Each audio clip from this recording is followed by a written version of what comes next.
Hi అందరికీ. కొబ్బరి తోట అండి. కొబ్బరి తోటలో కోకో మొక్కలు. కొబ్బరిలో కోకో అంతర పంటగా వేస్తారు. ఈ కోకో గింజలు పౌడరు చాక్లెట్ల తయారీకి వాడతారు. సన్సెట్ అండి.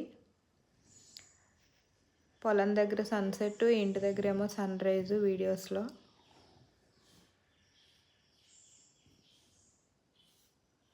కోకో కాయలు ఎల్లో కలర్ వచ్చినాయి కోసి గింజలు ఆరబెట్టి అమ్ముతారు రైతులు.